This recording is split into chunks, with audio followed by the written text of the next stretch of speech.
Halo semuanya, selamat datang di podcast Touch Talk Santai Kita bersama aku Mercy sebagai host dan teman saya. Halo, aku Sherin dengan NIM 67 2025 066. Halo, saya Desinta dengan NIM 67 2025 067. Dengan aku Aurelia Fanya Putri Anindra dengan NIM 67 2025 075. Halo, aku Dinda dengan NIM 67 2025 076. Kita akan membahas tentang komponen sistem yang paling sering diremehkan, yaitu motherboard atau induk papan. Ya, bener banget tuh Mer. Jadi, biasanya kan cuman CPU sama GPU tuh yang sering atau terkenal di kalangan terlebih lagi anak-anak IT kayak kita ya. Nah, jadi motherboard itu pondasi utama yang menentukan apakah semua komponen bisa bekerja dengan selaras atau enggak gitu. Dulu aku juga mikir motherboard itu cuman papan biasa yang buat nempel-nempel komponen gitu loh. Nah, tapi makin kesini ya aku lihat-lihat kok banyak banget jalurnya ya ternyata. Itu dia, motherboard itu bukan sekedar papan. Jadi itu tuh jalur komunikasi utama sistem komputer. Terus semua komponen terhubung lewat motherboard itu. Makanya perannya tuh penting banget. Dan yang menarik, motherboard itu yang jadi menentukan batas kemampuan sebuah PC. Jadi, bukan cuma soal papan, tapi juga pusat koordinasi sistem. Oke teman-teman, biar kita makin tahu apa sih sebenarnya fungsi dari motherboard. Oke, jadi motherboard itu papan utama komputer yang buat ngubungin CPU, RAM, GPU, penyimpanan, power, dan komponen lainnya. Terus semua data antar komponen lewat motherboard. Kalau analoginya itu tuh gini, kan CPU tuh kan sebagai mata, terus GPU tuh sebagai otak. Apa kebalik ya? CPU sebagai otak, GPU sebagai mata. Nah, terus motherboardnya itu sebagai tubuhnya gitu. Oke. Itu sih analoginya kalau senangkep aku ya. Seanalogi itu nih. Sepaham Iya, sepaham. Berarti kalau motherboardnya rusak atau kualitasnya jelek gitu, itu bisa ngaruh ke komponen lainnya gitu, kayak merambat rusak ke lain-lain atau gimana? Coba dong jelasin nih, tolong. Iya, ngaruh banget. Bahkan komponen yang mahal pun bisa nggak bekerja maksimal kalau motherboardnya itu tuh nggak mendukung fitur atau kecepatannya. Oke, jadi intinya itu motherboard itu pusatnya komunikasi komputer. Dia tuh nggak bisa berdiri sendiri ya? Oh, oke. Nah, aku mau tanya, fungsi motherboard itu tuh sebenarnya apa aja sih selain jadi tempat naruh komponen? Jadi yang pertama, motherboard itu menentukan jenis CPU yang dipakai. Kedua, menentukan jenis dan kecepatan RAM. Terus yang ketiga, chipset menentukan fitur dan kemampuan motherboard.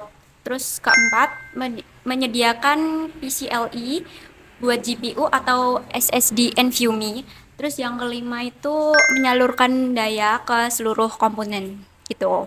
Oke, dan jangan lupa motherboard juga menentukan seberapa cepat dan bisa bergerak kalau jalurnya lambat. Komponen cepat pun jadi ikut lambat kalau motherboardnya juga lambat gitu. Lambat gak? Kura-kura banget ya. Kayak slow respon. Slow respon gak tuh? Terus nih ya, jadi bisa dibilang motherboard itu semacam pengatur lalu lintas gitu ya. Kalau kita di jalan gitu kan, ada lampu merah kan, ada polisi. Nah, dia yang ngatur kita tuh harus lewat mana nih. Jadi tuh dia kayak yang ngatur-ngatur lah dari semua komponen gitu ya. Betul, semakin baik motherboard, semakin lancar komunikasi antar komponen. Berarti ya.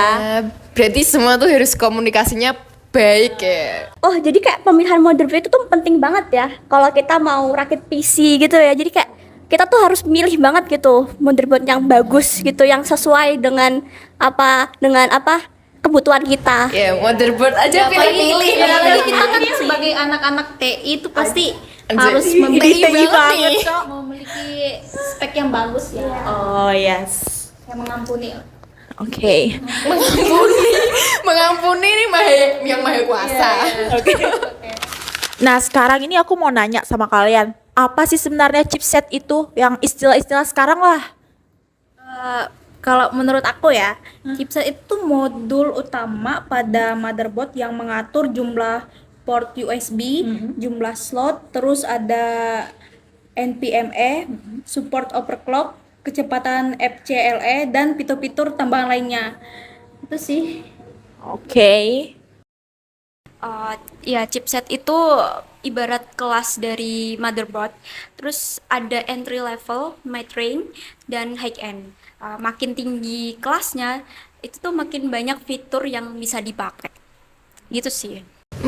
Di kampusku tuh komputer labnya kayaknya pakai motherboard sederhana ya. Berarti chipsetnya juga kelas bawah nggak sih? Biasanya sih gitu, chipset entry level biasanya cukup buat kebutuhan kayak cuma browsing, terus kayak coding, aplikasi ringan dan lain-lain tuh kayak udah cukup gitu sebenarnya.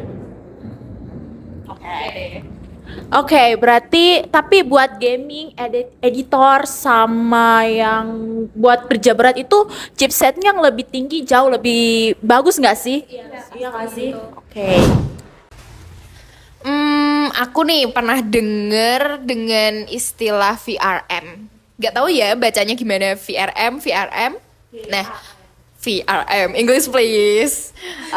Itu tuh ngaruhnya ke apa aja dan kemana aja sih sebenarnya? Tolong dijelaskan ahli kita.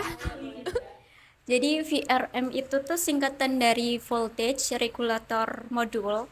Terus tugasnya itu menyalurkan data yang stabil ke CPU. Kalau VRM lemah, CPU cepet panas dan komputernya tuh bakal bisa nge-restart. Jadi gitu. Kalau mau overclock atau pakai CPU high-end, VRM yang bagus itu wajib banget.